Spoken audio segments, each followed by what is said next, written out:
Hey YouTube, it's Matt with Olympus Reptiles, and we're here at the shop that we are part owners of in Manhattan, Reptile World. We're with Michaela. So Michaela, first of all, what are you to this shop? Let's start with that. I am the manager here, so I run day to day. I'm here every day.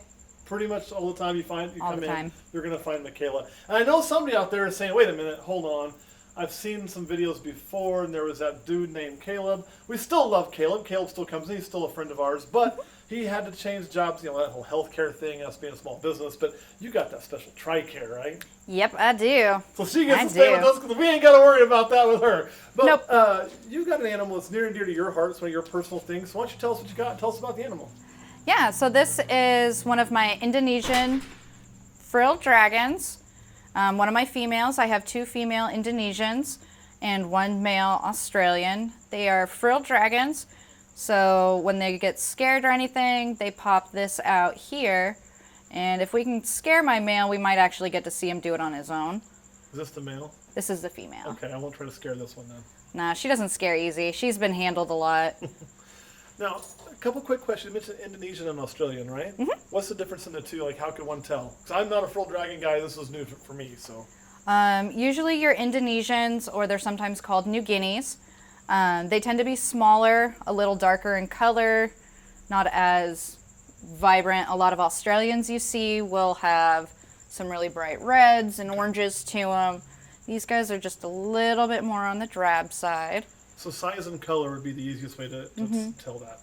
And then, too, you mentioned that she's got frills, and I know in a lot of reptiles, like the males will have the bigger dewlaps and things like this. Obviously, the frills are a defense mechanism, make them look big, but is there any way to look and tell the difference in a male and a female? Yes, males will have much larger frills than the females. Usually the male's frills, they'll come down past the elbows, like way down here. Okay, so bigger frills on the male, bigger for Australian, smaller for Indonesian, a little bit more drab colors. And then I see a lot of white speckling. Is there any point to that, or is that just part for when it blows up to make it give some color and pattern and scary? I think it's just to add more color to them. I don't think there's a whole lot to do with the white. Maybe help with camouflage. Okay, so how long have you been working with frilled dragons? Oh, probably 5 years. So 5 years. So you've got a pretty good amount of experience with these things already. And am I correct in assuming that you've actually produced some frills, correct? I did. I bred my two Indonesian females and bred them both to my Australian male. And right now I have 3 hybrid babies that I'm raising up. The hybrids, now how do those, we also have them here, they're at your house, I believe. Yes, they're at my house. So how do the hybrids look like? How would you tell one of those apart, or is it kind of just a mixed bag? It's a mix of looks and sizing between the two parents. I have yet to see an adult hybrid myself, so I'm interested to see what they're going to look like. Awesome. Are you going to keep all those back and start a whole full colony, or are you going to part with a few, or do you even know yet? One is already claimed, so at least one. So I'll have 2 remaining, and I'm not sure what I'm going to do with those 2. I understand. I might keep them. My husband will be mad because, he's always mad when I add new animals to the house. Well, just make him deploy again. Then he can't be too mad, right? This is true. This is true. So, for those who don't know, her husband is also military. We live in a really awesome area. Our shop is very military friendly. So, anybody who's in the military, come on in. We're going to give you 10% off. Just let us know you're active duty, retired active duty at the front. We'll get you taken care of right away. Not only are one of our employees married to military, one of our other owners, Joe, he is ex-military, or actually still currently working for the military, but has been involved in the military for a long, long time. Yeah, he's retired Army. Retired Army, but civilian employed, I think. Correct? Yes. Yes. He's now a civilian contractor. All those kind of things. So we're going to be very pro-military here, and so we can make jokes about go get yourself deployed. But he should be coming back soon, right? No? Not till next spring. Next spring. Oh man. And that's I can do a lot of damage in between. So we can add a lot of animals, right? We're going to get her a time while he's gone. That's what happens when you leave. And then you get that deployment pay, so let's buy all the animals. Buy them all. Oh, yeah. Oh, yeah. All right, now as we always do, and I hope we get more than one word. Kurt, do you have any questions? What's their diet? So yes, what's the diet? That's a great question. Yeah, so frilled dragons tend to be insectivores. They mainly eat bugs. Some people give theirs lettuce, various greens, I don't. I try to stick to bugs and good amount of vitamins. My females, I'll give a pinky mouse, something really little, to help, because when they lay eggs, they lose a lot of that calcium. So I use pinky mice to give it back to them, get them that nice little calcium boost They for take next the year. pinky mice pretty well. Oh yeah. Just boom, huh? Yep. No qualms with these kids. Awesome. So pretty good feeders. Oh yeah.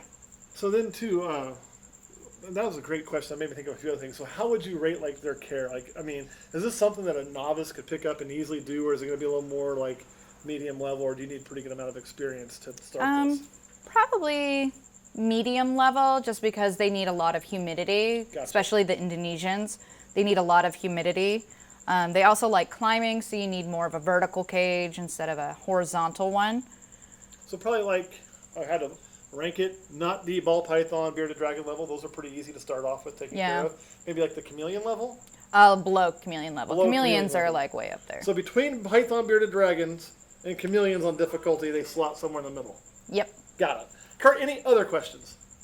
Okay, you can't hear him because he's doing this, which he thinks the camera can hear. This is why one of our long-term Patreon. Oh, I forgot to tell you, quick like, quick subscribe. Go check out our Patreon.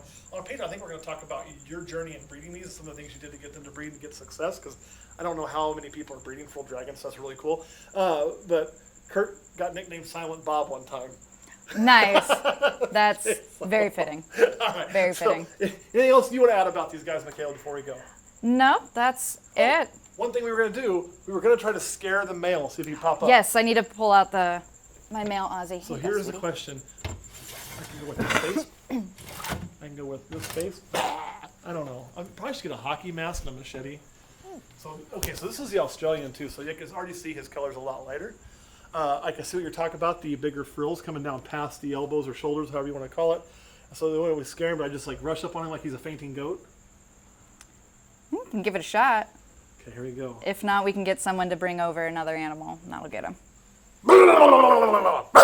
Okay, that did not work. We're No. going to need another animal, so what should we get to scare this guy into a frill? And we're not doing this to stress the animal out, okay? The point of this is so you guys can see what it looks like. Obviously, the animal's very healthy, and I know Michaela, even before she worked here, she was working at another shop, who we shall not name, big box store. Yeah. One of the big box stores that she was running. She's never going to, like, purposely do anything to jeopardize the health of her animals. No. So if we bring this bearded dragon over here, that would do it, you think? Possibly. Let's see if he walks over here, see if he gets some frills. He's scarier than me. Come here, Ralphie. Use Come some say hi to Jaws music. Hypnos. Dun dun dun dun. Dun dun dun dun. Dun dun dun. Dun dun dun. No, is it because I'm holding you? Dun dun dun. Okay. Let's see what happens when they're on the floor.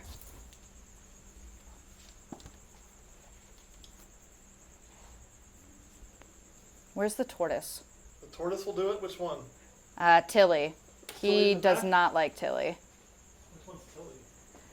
I think she's in the zoo.